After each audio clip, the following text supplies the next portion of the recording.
What's up, Super Saiyans? It's your boy GM, and Happy New Year 2018. First Dragon Ball Super review of the year. Wishing you guys lots of health, prosperity, success, happiness, love, everything that life has to offer to you guys. You deserve it. God bless you all, and thank you for joining me on my new channel. Just a little quick reminder regarding One Piece. I am doing a giveaway of during the next chapter review, and the prize will be a One Piece calendar for 2018. And if you want to win it, just have to subscribe to my channel, and I will pick a random subscriber among my subscribers, and that person will be the winner. I'm gonna start with everything else because this episode was all about Vegeta, and I want to keep that for later on. The first minute of the episode was so intense. We saw shots on Frieza's tail, shots on a bit of torn cloth from Goku's uniform, shots on Gohan, and everybody else, The tension was so fragile and thin. Like anything could have broken that tension and the fight would have just broke out. And it was so dramatic. I really loved this instant. It was short, but the impact was grand. It was big, enormous. It really hit hard. I really found it funny how the Grand Priest gathered everyone that was assisting the tournament into one single platform. And you could already see that it's getting awkward. And speaking about that, the Kyoshi from Universe 7 and the one from Universe 11, like back in the Dragon Ball Z era, especially during the Majin Buu saga, I don't know. The Kyoshi from Universe 7 used to be like the one in 11, like composed, cold, but not cold, but just like stiff, serious. Could crack a smile once in a while, but now it seems that this Kyoshi has become a kind of a joke. If you ask me, I don't doubt his power, but compared to all these guys like Vegeta, Goku, Beerus, and all that, yeah, he is an important figure in the divine figures of the Dragon Ball verse. But other than that, with less than 10 minutes left, we get the remaining matchups for the remainder of the Tournament of Power. We get Frieza versus Dispo, Gohan and Android 17 versus Toppo, and Goku and Vegeta versus Jiren. For Gohan and Android 17 to go up against Toppo, I think that it will be up to Gohan to power up a little bit because we've seen Android 17 already powering up. Remember that episode where Android 18 got eliminated for his sake? Well, we saw 17 becoming stronger in that battle. But for Gohan, I think that he can do a little bit more because Toppo is a guy who can actually replace a God of Destruction in terms of power. And you got a guy like Jiren who is much more powerful than him. So these two, like Gohan will have to step up a little bit. Like 17 already did his step up. And now it's up to Gohan. I think that he must, boost up a little bit. I know we haven't seen 100% of Gohan's power, so I know he can do it. Dispo versus Frieza, I love this matchup because not only it is very interesting, but for the first time since the beginning of that tournament, we've seen Frieza on the ground not being able to move. Like, I was surprised to see that. We saw Dispo trying to do the mirror image technique, and when you move so fast that you leave an image of yourself. Of course, Frieza was cocky about it, and he grabbed Dispo's hands with his tail, and he was like, my tail is pretty useful. And Dispo is like, oh yeah, well it is for me too. And he drags Frieza all around, and he smashed him to debris, smashed his head to the rock, and later on in this episode, we saw Frieza unable to move. Like, of course, he's not done for it, but it was just good to see Frieza, just being injured a little bit, because for probably 90% of the tournament, the guy was just scheming, helping occasionally, and that's it, He seemed like he is a bad guy. We already know it. And I said it so many times that I didn't want him to be the ultimate bad guy to defeat at the end of this arc because it would have been too boring from my point of view.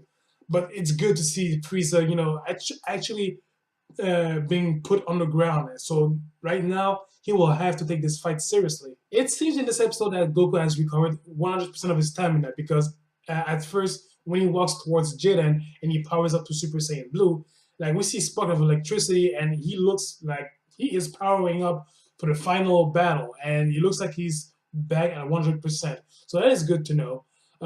There between him and Jiren, there is this exchange of blows, and they seem to be talking about the reason why they want to be the most powerful warrior there is. For Goku, he just wants to be the strongest. He doesn't know exactly why he wants to become the most powerful, but I think that for Goku, it's pretty much for the same reason as Jiren, who said he wants to know what lies beyond.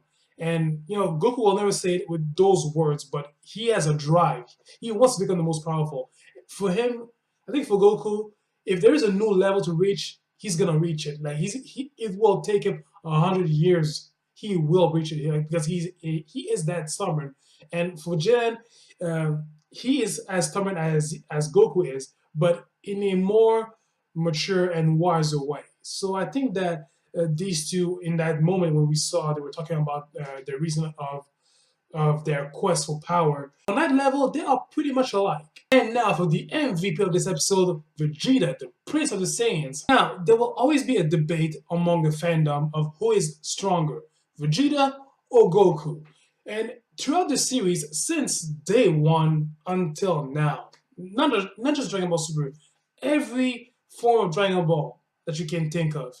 If Goku surpassed Vegeta, Vegeta came on top a while after, and then Goku comes back on top, and so on and so on. It is always like that. One thing that I can tell you is who is the better fighter. That is definitely Vegeta. He is a more seasoned warrior than Goku is. I'm not saying that Goku would instantly lose, but when it comes to how can I say this? To Okay, this gonna sound weird to say, but to war techniques. And when it comes to how about to become the better warrior, to use your head during a battle, and not just on instinct, just on calculated move and all that, Vegeta is clearly the better fighter. And in this episode, it was proven. At first, everything that Vegeta tried was ineffective against Jiren. Hell, there was a barrage of fists that Vegeta threw at Jiren, and he just stood there as if it was nothing. So that was pretty humiliating. But when Jiren threw that barrage of fists against Goku, Vegeta was able to analyze it within a few seconds, even less than that. And with that said, he was able to pierce to Jiren's energy, and he was able to land a hit. And that was such a good way to show his experience as a fighter. But despite all that, it didn't work. But when Jiren attacked his pride, wow, I was like, nah, you do not attack the pride of the Prince of the Saiyans. Not with Vegeta, no. Vegeta, like, he doesn't let this thing slide because his pride is his greatest asset. This is the kind of power that even Goku could never have. It is that kind of power that is born from a moral value or a virtue or equality. And for Vegeta, it is his pride. Since day one, his pride has been his greatest asset. And in this episode, it bloomed crazy. Like, it was all over the place. When he concentrated with his final flash attack, look, this was such a shaking moment in this episode. It was beautiful. It was royal. It was powerful. And yet, despite all that, Jiren was able to withstand this giant-ass cannon of a final flash. Fuck! Afterwards, Jiren just neutralized Vegeta for the count. He is on the ground, like his eyes are nearly out of life. And what I noticed that his eyes were gray, and I thought like, oh, Ultra Instinct maybe? But nonetheless, I was afraid for a moment that Vegeta would have been eliminated. And if that would have been the case, I think that they would have just messed up the character of Vegeta forever. Because, yes, I know that Dragon Ball was based from Goku since day one, but you can't make him a number one when there's not a rival. and Vegeta must always be that guy who will push Goku to go further. And just like Vegeta, just like Goku will be the guy who will push Vegeta to go further as well. So you can't, in that way, those two are number one. Like you can't have, they are a pair.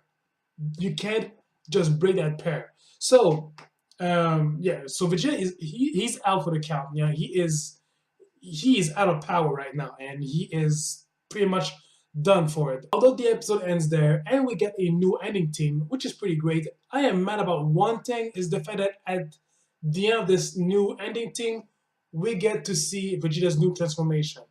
I don't mind. Like, I'm happy to see it. I just wish that it was revealed later on in the next episode with the new ending team. But nonetheless, it is official. Vegeta is getting a new form. Now, let's talk about it. It looks pretty much like Super Saiyan Blue, but the shade of blue is darker. Because, let's face it, we're calling this Super Saiyan Blue, the actual form that they have. But color-wise, it is more like turquoise. So this one, it looks more like royal blue. And wouldn't it be fun if they called this new form Super Saiyan Blue Royal? Because Vegeta is a Saiyan, he's a prince as well.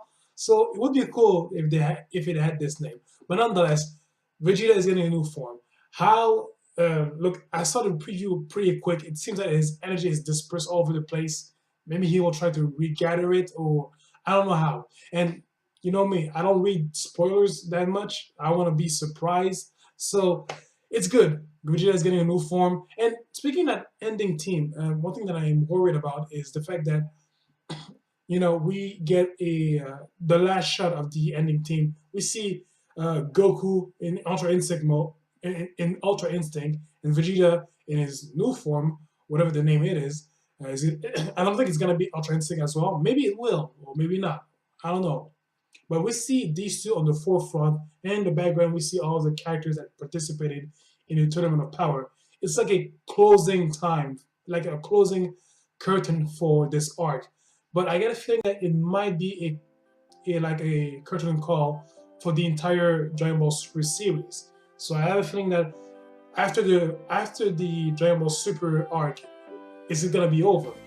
Personally, I wouldn't be surprised, but as an OG fan of Dragon Ball, I don't want it to be over, because right now Dragon Ball has gotten into a place where it can explore many possibilities about expansion throughout universes and all that. It would be cool to explore that, but I cannot decide.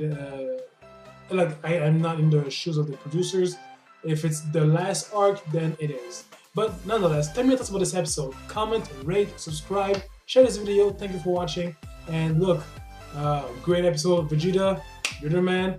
And guys, I'll see you guys next week. And you know, I'm always there, so subscribe. And catch you guys later, alright? See ya.